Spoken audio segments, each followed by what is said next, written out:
সেই জন্য একটা বিচার প্রয়োজন হবে। আন্তর্জাতিক অপরাধ ট্রাইব্যুনাল যে বিচারের কাজগুলো করছে, সেখানে দু ধরনের বিচারের জন্য আমরা কাজ করছি। একটা হচ্ছে জুলাই আগস্টে সংগঠিত যে মানবতা বিরোধী অপরাধ, এই যে আপরাইজিং, এই যে বাংলা বসন্ত, সেই সময়ে আমাদের বীর সন্তানদের উপরে যে পৈশাচিক আক্রমণ চালানো হয়েছে, যারা এটার আর্কিটেক্ট ছিল, যারা মাস্টার মাইন্ড ছিল, এবং গ্রাউন্ড লেভেলে যারা আইন লঙ্ঘন করে অতি উৎসাহী হয়ে শুধুমাত্র শেখ হাসিনা বা ঊর্ধ্বতনদের নেক নজরে পড়ার জন্য যারা এই হত্যাকাণ্ডের সাথে সরাসরি সম্পৃক্ত ছিল, সেই সমস্ত সকল রাঘব বোয়ালকে আমরা ধরব। আমাদের টার্গেট হচ্ছে সত্যিকারের পারপিট্রেটর, গোটা পুলিশ বাহিনী নয়।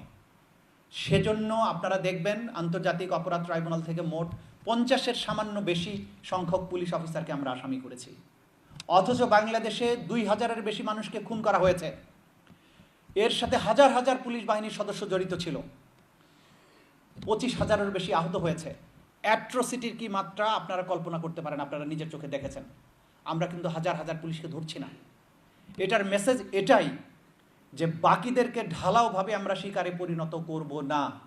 আমাদের টার্গেট কনস্টেবল পর্যায়ের পুলিশ নয়। আমরা প্রধান হুকুমদাতা, মাস্টার মাইন্ড, সুপিরিয়র রেসপন্সিবিলিটি যার আছে শেখ হাসিনা, আমরা তাকে ধরব। আমরা তার পরবর্তী ক্যাবিনেটে যারা ছিল তাদেরকে ধরতে চাই, এবং তারা যে সরাসরি নির্দেশ দিয়েছেন আপনাদেরকে আমি আশ্বস্ত করে বলতে চাই, তার সমস্ত তথ্য প্রমাণ আন্তর্জাতিক অপরাধ ট্রাইব্যুনালের তদন্ত সংস্থার হাতে আছে। তারা মানুষকে সার্ভেইলেন্সে রাখার জন্য, গুম করার জন্য, তাদের সমস্ত কর্মকাণ্ডকে পেছন থেকে মনিটর করে তাদের উপরে কিভাবে নিপীড়ন চালানো যায়, সেজন্য নানা ধরনের মেকানিজম তারা বাংলাদেশে তৈরি করে রেখেছিল। নিষিদ্ধ ঘোষিত যে পেগাসাস প্রযুক্তি, সেই প্রযুক্তি ইন্টারন্যাশনালি কিন্তু এটা ব্যান্ড।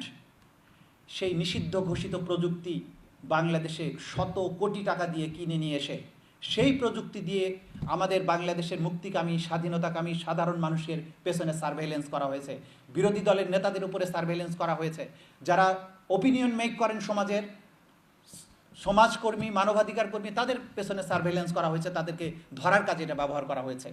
তাদেরকে ধরে অনেককে মারা হয়েছে, ক্রস ফায়ার দেওয়া হয়েছে, আয়নাঘরে বন্দি করা হয়েছে। আয়নাঘরের ব্যাপারে আপনাদের কিছু তথ্য শেয়ার করতে চাই।